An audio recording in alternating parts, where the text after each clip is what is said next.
This is a sight you don't see in many places today. A boom in full swing, whole new cities emerging, towers rising by the dozen. The ambition in Dubai and right across the Gulf is sky high, and the spending is staggering. There's more than $1.5 trillion being lavished on projects here right now. This frenzied activity reminds even the locals of an ant's nest. It may look like it's massive, but it is not really relative to the demand. And the last time we've seen an infrastructure boom of this sort was in China in the late 80s and early 90s, and in Shanghai, which looks the same as Dubai looks today. It was the same trend and there were the same doubts. While the world worries about recession in the US and financial markets are being starved of credit, here in the United Arab Emirates the economy is growing at a brisk pace, thanks partly to oil fetching well over $100 a barrel, but also to Dubai's diversification. It's turned itself into a hub for financial services, for tourism and for trade. Definitely it's the opposite picture on this side of the world. Whether it's Dubai or the region around Dubai, which is really the emerging markets, the story is totally the opposite, which is interesting in a way, and it shows you that the world or the global community is not today one stream, one direction. There is two different speeds, there is two different opportunities/challenges that are happening at the same time. And depending who you are and how do you look at things and what kind of strategies you prepare, you can take advantage actually of things or, get affected by them negatively. But with phenomenal growth come growing pains. The faster these economies run, the more they create jams with shortages in supplies, in labor, and where to put everyone. Businesses are generally, they remain incredibly confident. But the one thing that is a really noticeable change is the uptick in concern about inflation among the people we were interviewing. So inflation is definitely a key issue. We're seeing it come through in rents. We're seeing it come through in input prices for raw materials. We're seeing it come through in labour costs. The official data tend to underestimate inflation.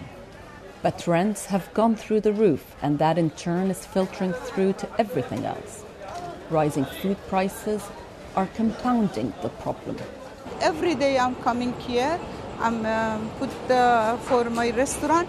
Every day expensive, every day more money. For sure, life is more difficult, especially for people with limited incomes. Some prices have gone up more than 3 times. It's obvious who is hurting.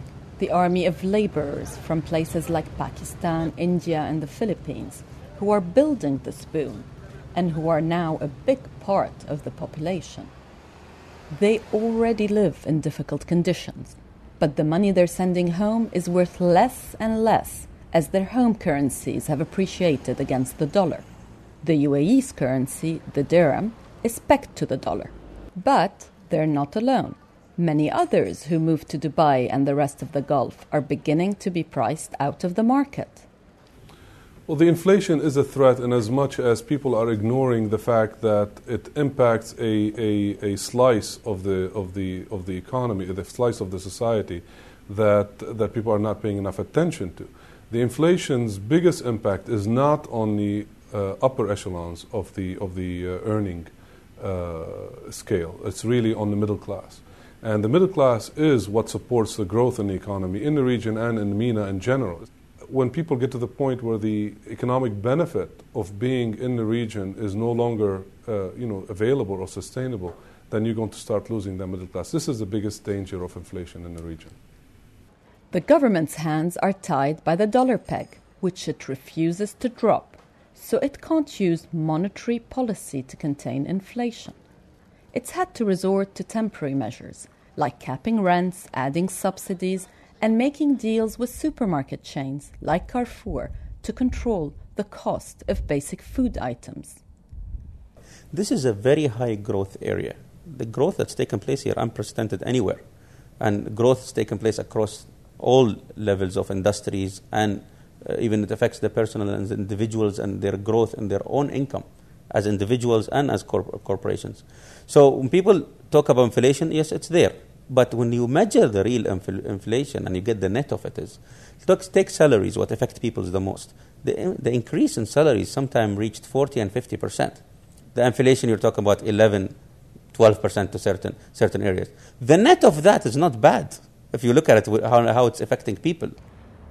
Officials say new housing supply will catch up with demand and ease inflationary pressures. But at the same time, is too much being built? And if something goes wrong, or there's an outside shock, will the real estate market survive? Big developers, like Dubai World, are sanguine. 5 years ago, there were many contractors, very little jobs. Today, there's so many jobs, very few contractors. Supplies are not available. Cement is expensive. A lot of things are expensive and not available on the market. And the demand is increasing. Supplies can't match it. Today, if you put 120 buildings, 20-story buildings in the market, it wouldn't be enough for the offices. And they are building more. The growth of the market, whether internally or externally, is putting a lot of pressure on demand. But Dubai also has to keep an eye on friendly rivalry in the region. Just up the coast in the oil-rich UAE capital Abu Dhabi, investments of more than $150 billion are to transform the city and create new industries. Abu Dhabi needs to diversify because you can't have all your eggs in one basket. This is why you see in the new vision focus on petrochemical industry, which is highly intensive in terms of energy and capital, aluminum, which is likewise, steel, which is likewise. And the advantage of these industries, they provide basic raw material to develop further downstream industries and creating cluster of industries and providing opportunities for the small, medium, large enterprises to be able to take advantage of these available resources and exploit them further into industries and creating a multiplier effect. It might not be as easy as it once was to make a fortune in the Gulf, but many people here are convinced that the construction boom and the diversification will go on for several years, not least because the catalyst, oil prices, are expected to remain strong. The dilemma for policymakers is that as more and more is built, some bottlenecks ease, but others appear, and the boom becomes more difficult to manage.